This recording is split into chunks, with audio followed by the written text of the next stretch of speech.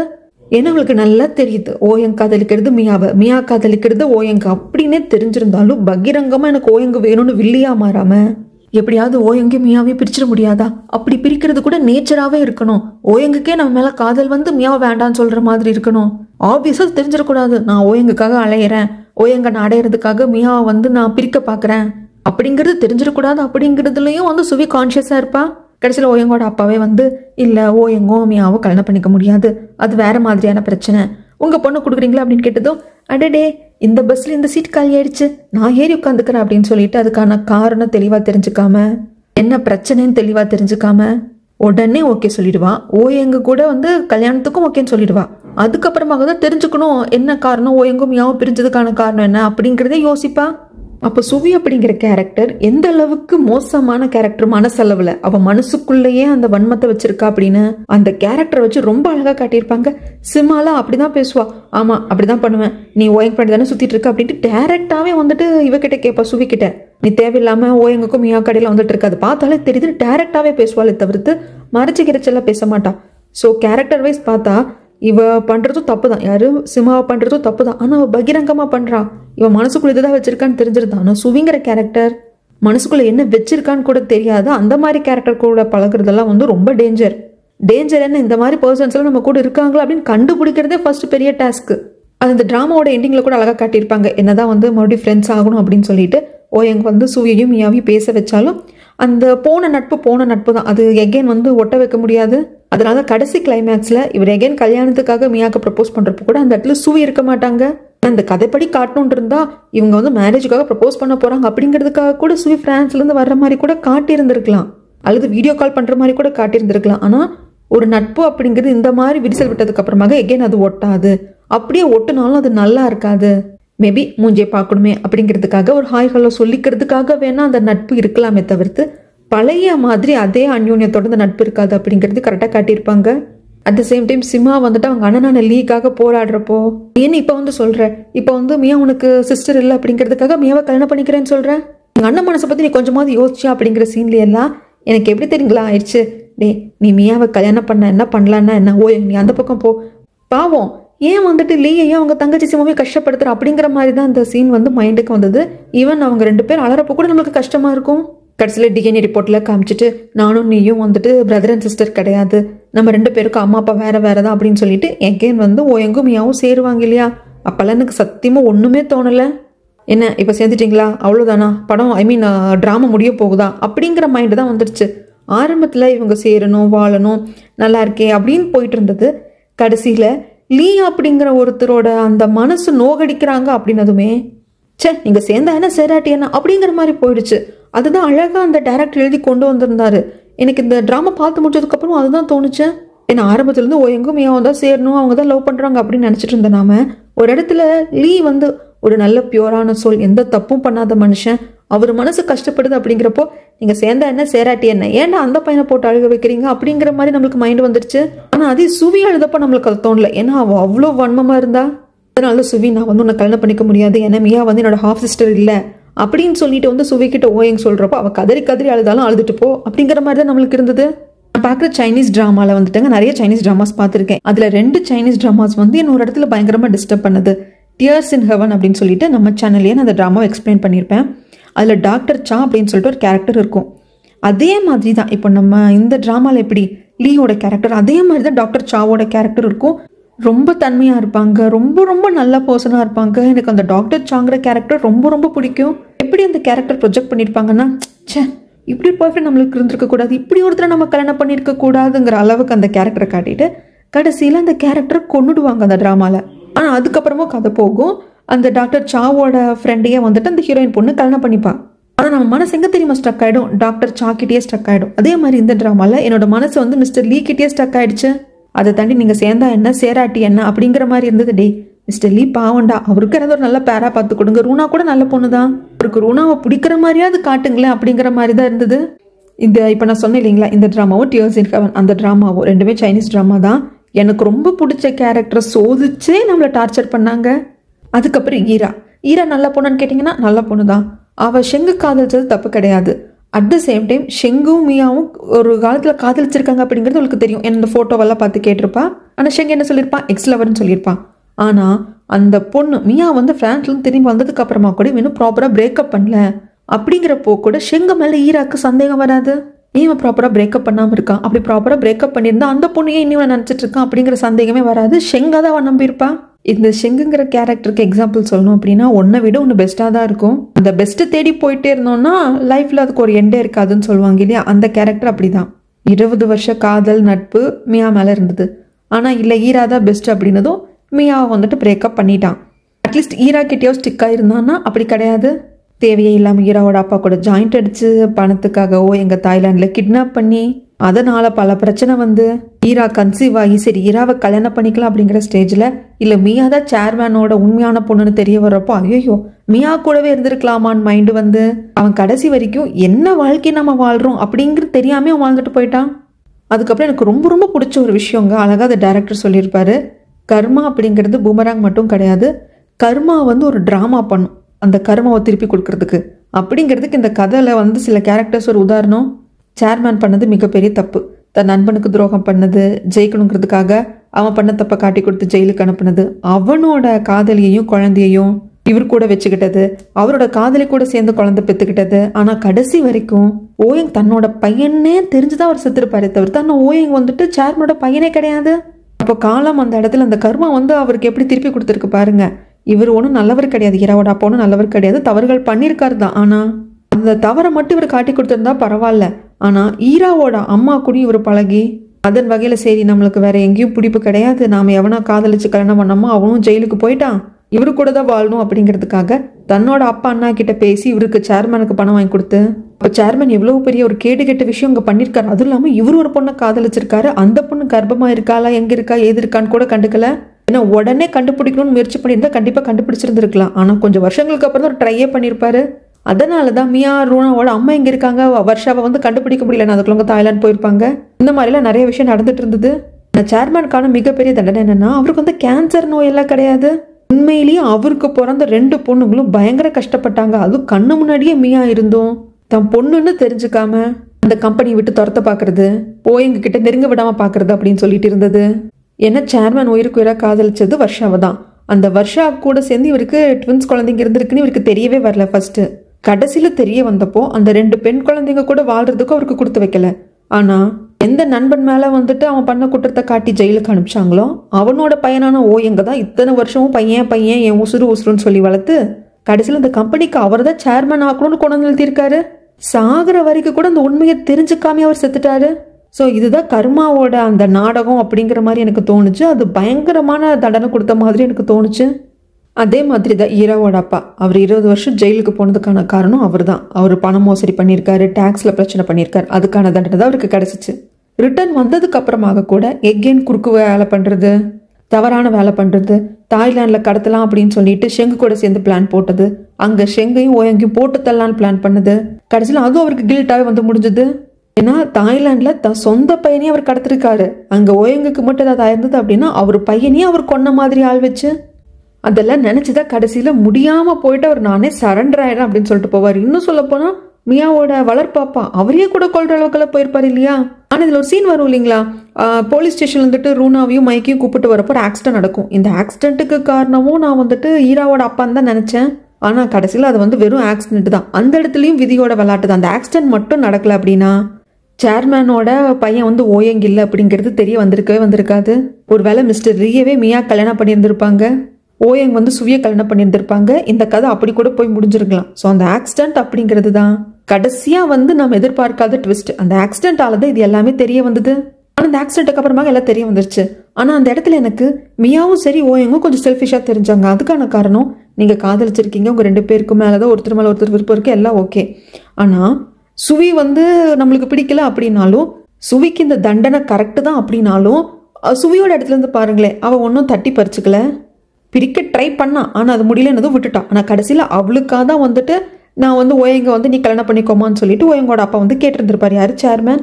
அப்படி இருக்கிறப்ப அவள் ரொம்ப சந்தோஷப்பட்டிருப்பா. ஓகே, நாம காதலிச்ச காதலன் நம்மளுக்கு கிடைச்சிட்டான் அப்படிங்கிற சந்தோஷம். ஆனால் கடைசியில் அது இல்லைன்னு தெரிய வர்றப்போ அங்கே அவ மனசையும் கெடுத்த மாதிரியாச்சு. மிஸ்டர் லீயும் அப்படிதான்.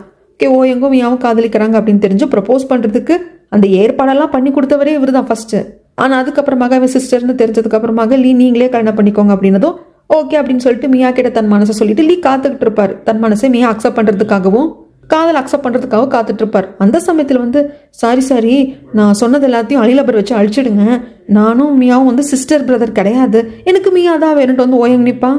அந்த இடத்துல எப்படி இருந்ததுன்னா, என்னடா நினச்சிட்டு இருக்கீங்க, நீங்கள் பாட்டுக்கு ஒரு முடிவு எடுக்கிறீங்க, அடுத்தவங்களுக்கு அந்த ஹோப்பாவது கொடுக்காம இருந்திருக்கலாமே அப்படின்னு சொல்லிட்டு எனக்கு தோணுச்சு. அதனால தான் ஓயங்கும் மியாவும் சேர்ந்தது கூட எனக்கு ஒரு பெரிய விஷயமாவே தெரியல. அது மட்டும் இல்லாமல் ஓயங் அப்படிங்கிற கேரக்டர் வந்து ஒரு ஸ்டேபிளான கேரக்டர் கிடையாது. ஹீரோ மாதிரி அவரை ப்ரொஜெக்ட் பண்ணி நம்மளுக்கு காமிச்சிருந்தாலும் அவர் டக்குன்னு முடிவெடுக்கக்கூடியவர், ஸ்டேபிளான மைண்ட் அவருக்கு கிடையாது அப்படிங்கிறது இந்த கதையில காமிச்சிருப்பாங்க. ஏன்னா ரொம்ப மெச்சூர்டாக எல்லா விஷயத்தையும் கரெக்டாக ஹேண்டில் பண்ண ஒரு கேரக்டர் அப்படின்னா லீயோட கேரக்டர் மட்டும்தான். ஓயங்கோட கேரக்டர் வந்து ரொம்ப செல்ஃபிஷாக இருந்துச்சு, அண்ட் தென் ஸ்டேபிளாக இல்லாத மாதிரி இருந்தது. அதுக்கான காரணம் என்னதான் சிமா வந்து ஓயங்குக்கு பிடிக்கல அப்படின்னாலும் சிமாவை வந்து ஃபேஸுக்கு மேலே இன்சல்ட் பண்ணுறது, நீ தாய்லாந்து போனதுக்கு நான் என்ன பண்ண முடியும், நான் வர முடியாது அப்படின்னு சொல்கிறது. ஏன்னா மியாவை கூட அந்த சூட்கேஸ் மாறினதுக்கு அப்புறமாக தான் ஓயங்குக்கு தெரியும். ஆனால் சிமாவெல்லாம் வந்துட்டு ரொம்ப வருஷத்துக்கு முன்னாடி இருந்து தெரியும். ஏன்னா 2 பேரும் ஃபேமிலியும் ஃப்ரெண்ட்ஸாக இருந்திருக்காங்க. மிஸ்டர் லீயும் ஓயங்க வேற ஃப்ரெண்ட்ஸு. அப்போ இருந்தே சிமாவை தெரிஞ்சிருக்கும். சரி, சிமாங்கிற பொண்ணோட கேரக்டர் வேணும் ஓயங்குக்கு பிடிக்கலன்னு வச்சுக்கலாம். ஆனால் நம்ம ஃப்ரெண்டு லீயோட சிஸ்டர் அவள் ஏதோ எக்கு தப்பா நம்மளை தேடி போயிட்டு தாய்லாண்டில் மாட்டிக்கிட்டா, அவளை போய் பார்க்கறது தான் நம்ம கடமை அப்படிங்கிற மாதிரி கூட அவருக்கு தோணவே இல்லை. அதனால தான் எனக்கு பெருசாக லீயோட கேரக்டர் மனசில் நிற்கல. அதுக்கப்புறம் மியாவோட கேரக்டர் ரொம்ப நல்ல பொண்ணு, எல்லாருக்குமே மியாவை பிடிக்கும். கிட்டத்தட்ட 3 பேர் மியாவை காதலிச்சாங்க. ஃபர்ஸ்ட் வந்து மியாவும் காதலிச்சாங்க, ஷெங்கும் காதலிச்சாங்க, அது ஃபர்ஸ்ட். அதுக்கப்புறமாக ஓயங். அதுக்கு எல்லாத்துக்குமே முன்னாடி லீக்கும் வந்துட்டு மியாவை பிடிச்சிருந்தது. ஆனால் அந்த சமயத்தில் ஷெங்கும் மியாவும் தான் காதலர்கள் அப்படின்னு தெரிஞ்சதுனால அவர் லவ் ஒன் சைடு அப்படிங்கிறது அவருக்கு நல்லாவே தெரியும். அதனால அந்த பொண்ணை வந்து எனக்கு பிடிக்கும் அப்படிங்கிற இதில் நின்றுட்டாரு. ஆனால் மியாவும் ஓயங்க தான் மேட் ஃபார் ஈச் அதர். எப்படி ஓயங்குக்கு நம்ம அப்பா அதாவது சேர்மன் வந்துட்டு இந்த மாதிரி அவனோட ஹாஃப் சிஸ்டர்டா, எனக்கும் வர்ஷாவுக்கு பிறந்த பொண்ணுன்னு சொன்னதும் உடனே ஹாஃப் சிஸ்டர் ஆயிட்டா அப்படின்னு சொல்லிட்டு இவர் பிரிஞ்சு வந்தாரோ, டிஎன்ஏ டெஸ்ட் ரூனாவுக்கும் சேர்மனுக்கும் எடுத்திருப்பாங்களே தவிர்த்து ஓயங் வந்துட்டு அவருக்கும் மியாவுக்கும் எடுத்திருந்தாரே தெரிஞ்சிருக்கும் இவங்க 2 பேரும் பிரதர் சிஸ்டர்ல வந்து கனெக்ட் ஆகுறாங்களா ரிலேஷன்ஷிப்ல அப்படின்னு சொல்லிட்டு. ஆனால் அது கடைசியில் அவருக்கு ஞாபகம் வரும். ஆனால் அது மியாவுக்கு கூட ஞாபகம் வராது. கொஞ்ச நேரம் வரைக்கும் மியாவுக்கு தெரியாது இந்த மாதிரி இதனால தான் வந்து ஓயங் நம்மளை அவாய்ட் பண்ணுறான், நம்மளோட ஹாஃப் பிரதர் ஆவான் அப்படிங்கிறது தெரியாது. ஆனால் தெரிய வர்றப்போ என்ன ஓயங்கி இப்படி நீ வந்து பண்ணிட்டு இருக்க, வா நம்ம 2 பேரும் வந்து டிஎன்ஏ டெஸ்ட் எடுத்து பார்ப்போம், நம்ம 2 பேரும் வந்து ரத்த வழி சொந்தமா, நம்ம 2 பேரும் ஹாஃப் பிரதர் சிஸ்டர் ஆகிறோமா அப்படின்னு சொல்லிட்டு பார்க்கலாமா அப்படின்னு சொல்லிட்டு இவங்களும் வந்து ஒரு முடிவு எடுத்திருக்க மாட்டாங்க. ஆனால் மியாவுக்கு வந்து தோணிக்கிட்டே இருக்கும், அவன் வந்து என்னோட பிரதர் அப்படின்னு வந்து தெரிஞ்சதுக்கு அப்புறமாகவும் என்னால் ஏன் ஓயங்க மறக்க முடியல அப்படின்னு எல்லாம் சொல்லிட்டு ஃபீல் பண்ணுவாங்க இல்லையா. அப்படி இருக்கிற பட்சத்தில் ஏன் இந்த ஆங்கிள் அவங்க யோசிக்கல, இதெல்லாம் கதைக்காக எடுத்திருக்காங்க அப்படின்னு விட்டுட்டாலும் நம்ம மனசு சமயங்களில் சொல்லுங்க, இல்லை இந்த இடம் தப்பா இருக்கே, இப்படி இருக்கிறதுக்கு வாய்ப்பு இல்லையே, இங்கே என்னமோ ஒரு விஷயம் சரியில்லையே நம்ம மனசு சொல்லும். அதை சொல்றத நம்ம கேட்டாலே போதும். ஆனால் பல நேரங்களில் அதை கேட்கறதில்ல, சரி நடந்துருச்சு முடிஞ்சிருச்சு அப்படின்னு விட்டுருவோம் இல்லையா. அப்படி விடாம மியாவோட மனசு சொல்லிக்கிட்டே இருந்தது, அவன் என்னோட பிரதர்னு தெரிஞ்சு போச்சு, ஆனாலும் ஏன் என்னால் ஓயங்க மறக்க முடியல, எனக்கு ஏன் ஓயங்க பார்க்குறப்ப அந்த ஃபீலிங் வருது, அவன் என்னோட பிரதர்னு தெரியாம நான் அவனை காதலிச்சிட்டேன். ஆனா தெரிஞ்சதுக்கு அப்புறம் அது ஏன் என்னால மறக்க முடியல? 2 பேருக்கும் ஒரே அப்பா அம்மா வேற, ஒரே அப்பான்னு தெரிய வந்ததும் அதை மனசுக்குள்ள குத்தி உடனே அது மறைஞ்சிருக்கணும். உடனே நம்ம அது மறக்க முடியல அப்படின்னாலும் அந்த ஃபீலிங் இன்னும் பில்ட் ஆகாம இருந்திருக்கணும். ஆனா மியாக்கு வந்து பில்ட் ஆகும். அதை சொல்லுவா, எனக்கு ஏன் வந்து சோகமாகறேன், எனக்கு ஏன் அந்த ஃபீலிங் பில்ட் ஆகிட்டே இருக்கு, நானும் அவனும் சேர மாட்டோங்கிறது தெரியும், அதுக்கான வாய்ப்பு இல்லைன்னு தெரிஞ்சும் எனக்கு ஏன் இப்படி தோணுதுன்னு அவங்களுக்குள்ள தோணிக்கிட்டே இருக்கும். ஆனால் அதுக்கான எந்த ஒரு ஸ்டெப் எடுக்க மாட்டாங்க, சும்மா அழுதுகிட்டே உட்காந்துப்பாங்க. மியாவும் ஓயங்கும் அவங்க லவ்ல கொஞ்சம் ஸ்ட்ராங்காக இருந்தாங்க. ஆனால் சில பிரச்சனைகள் வந்தப்போ அது 2 பேரும் சேர்ந்து எதிர்கொண்ட விதம் சரியில்லை. ஆளுக்கு தனித்தனியாக பிரிஞ்சுட்டாங்க. ஐயோ மியா நல்லா இருக்கணும், மியாக்கு எதுவும் தெரிஞ்சிடக்கூடாதுன்னு ஓயங்கும் அவளை வந்து நம்ம நல்லா பார்த்துக்கணும், அவன் நல்லா இருக்கணும் அப்படிங்கிறதுக்காக மறைமுகமாக இருந்து ஹெல்ப் பண்ணுறாராம். ஆனால் அதுக்கு பதிலாக கொஞ்சம் நல்லா யோசிச்சிருந்தாலே போதும். அப்படி இவங்க 2 பேரும் யோசிக்காததுனால நிறைய பேரோட மனசை வந்து கஷ்டப்பட்டு போச்சு, குழம்பி போச்சு. கடைசியில் எல்லாரையும் சமாதானப்படுத்தி எல்லாரும் முன்னாடியும் நான் எகைன் உனக்கு கல்யாணத்துக்காக ப்ரப்போஸ் பண்ணுறேன்னு சொல்லிட்டு ரிங்கு போட்டு விடுறாரு. அந்த இடத்துல லீயும் இருக்காங்க. ஸோ எனக்கு அந்த போர்ஷன் மட்டும் பிடிக்கலன்னு சொல்ல முடியாதுங்க, கொஞ்சம் வந்து இடிச்சிச்சு. ஆக்சுவலாக இந்த கதை இப்படி தான் போகணும், இப்படி தான் கொண்டு போய் முடிக்கணும் அப்படின்னு தான் டேரக்டர் ரைட்டர் எல்லாம் எடுத்திருக்காங்க. அதை நான் தப்பு சொல்ல, ஆனால் அதுக்குள்ள அவங்க ஹிடன் டீட்டெயில்ஸாக வச்சிருக்காங்க இல்லையா, அதை தான் நான் புரிஞ்சுக்க ட்ரை பண்ணுறேன். அதை நான் புரிஞ்சுக்கிறப்ப தான் இந்த மாதிரி விஷயங்கள்லாம் எனக்கு புரிய வருது. சிம்மா மாதிரி கெட்டவளை கூட நல்லவளா மாற்றி நட்பை வச்சுக்கலாம். ஆனால் சுவி மாதிரி ஒரு நல்லவ கெட்டவளா மாறினதுக்கு அப்புறம் அவ கெட்டவ தான் அப்படிங்கிறதே வெளியே தெரியாமல் இருக்கிறப்போ, அவ மனசுல அவ்வளோ வன்மம் இருக்கிறப்போ ஒரு ஃப்ரெண்டா கூட கிடையாது, அவளை வந்து சும்மா நம்ம பார்வைக்கு கூட வச்சுக்க கூடாது. அப்புறம் மிஸ்டர் லீ, எந்த அளவுக்கு நம்ம ரொம்ப நல்லவங்களா இருப்போமோ நம்மள தான் ஈஸியா வந்து ஹர்ட் பண்ணிடுவாங்க. பட் அதுக்காக நாம எப்படி இருக்கோம் அப்படிங்கிறது நம்ம கேரக்டர். அதுல கடைசி வரைக்கும் லீ வந்து மாறியே கொடுத்துருக்க மாட்டாரு. நீங்க என்ன ஹர்ட் பண்ணா கூட நான் நல்லவன் தான், இதுதான் என் கேரக்டர், நான் இப்படிதான் இருப்பேன், அதுக்காக நான் வில்லனாலாம் மாற மாட்டேன் அப்படின்னு சொல்லிட்டு இருப்பாரு இல்லையா, அது எனக்கு ரொம்ப பிடிச்சிருந்தது. மியாவோட வளர்ப்பு அப்பா, நான் வந்து பொண்ணு கிடைக்காம ஒன்றும் யாரையும் கல்யாணம் பண்ணிக்காம இல்லை, என் மனசுல ஒருத்தி இருந்தா அவளை என்னால் மறக்க முடியல, அதனால நான் கல்யாணம் பண்ணிக்கல. எவ்வளோ ஸ்ட்ராங்கான ஸ்டேட்மெண்ட். ஸோ அவருக்கு என்ன சரின்னு படுதோ அதில் அவர் உறுதியா இருந்தாரு. இதெல்லாம் தாங்க நான் எடுத்துக்கிட்டேன். இன்னும் நிறைய பேசுறதுக்கு இருக்கு. நம்ம செய்யற தப்பு அப்படிங்கிறது பின்னாடி எப்படி வந்து நம்மளுக்கு பாதிக்கும், நாம மறந்து போயிருப்போம், நம்ம இந்த தப்பை பண்ணோம் அப்படிங்கிறது கூட மறந்து போயிருப்போம். ஆனால் அது பின்னாடி நம்மளுக்கு எங்காவது ஒரு இடத்துல வந்து நம்மளுக்கு பதில் சொல்லும். நாம பண்ண தப்புக்கான தண்டனை அப்போ வந்து அது கொடுக்குறப்போ ஐயோ ஆமால இதை நம்ம அப்போ பண்ணோம்ல அப்படின்னு சொல்லிட்டு நம்ம உட்காந்து யோசிச்சுட்டு இருப்போம். இது எல்லாமே இந்த ட்ராமால ரொம்ப அழகா சொல்லியிருப்பாங்க. ரொம்ப மெனக்கெட்டு ஸ்ட்ரெஸ் பண்ணி சொல்லாம அப்படியே போற போக்கில் அசால்ட்டா சொல்லியிருப்பாங்க. இந்த ட்ராமாவை பொறுத்த வரைக்கும் எனக்கு ஒவ்வொரு கேரக்டர்லையும் நல்லதும் இருந்தது, எனக்கு கெட்டதும் தெரிஞ்சிருந்தது. ஈவன் லீயோட கேரக்டர்ல கூட நான் இப்போ சொன்னேன் இல்லைங்களா, அந்த ஒரு இடத்துல ரூனா கிட்ட போயிட்டு அவரே வந்து நான் உன்னை லவ் பண்ணலேன்னு ரிஜெக்ட் பண்ணது, அது லீ பண்ணியிருக்க வேண்டாமே, அந்த இடத்துல இமேச்சுடாக நடந்துக்கிட்டாரன்னு எனக்கு தோணுச்சு. அந்த மாதிரி எல்லா கேரக்டர்லையும் சரி தப்பு அப்படிங்கிறது ஈக்குவலாக இருந்தது. இப்படி தான் நான் பார்த்தேன், நான் எடுத்துக்கிட்டேன். அதே மாதிரி நம்ம பண்ண தப்புக்கான தண்டனை உடனே கிடைக்கல அப்படின்னா நம்ம தான் தப்புலேருந்து தப்பிச்சிட்டோம் அப்பாடா அப்படிங்கிறது கிடையாது. நம்ம பண்ண தப்புக்கான தண்டனை கடுமையாயிட்டு இருக்கு. அண்ட் தென் இப்போ கிடைக்காம அந்த தண்டனை கொஞ்சம் தள்ளி போடப்பட்டிருக்கு. ஆனால் கண்டிப்பாக ஒரு நாள் கிடைக்கும் அப்படிங்கிறது இந்த ட்ராமாலேருந்து நான் ஒரு மெசேஜாக எடுத்துக்கிட்டேன். நீங்கள் எந்த ஆங்கிளில் பார்த்தீங்க, உங்களுக்கு என்னெல்லாம் வந்து கன்வே ஆச்சு, ஹிட்டனா இன்னும் நிறைய விஷயம் இருக்குது, நீங்கள் என்ன ஃபீல் பண்ணுறீங்களோ அதை மறக்காமல் கமெண்ட் பண்ணுங்கள். அடுத்து இதே மாதிரி ஒரு சூப்பரான ட்ராமாவில் வந்து நான் உங்களை மீட் பண்ணுறேன். Thank you tears.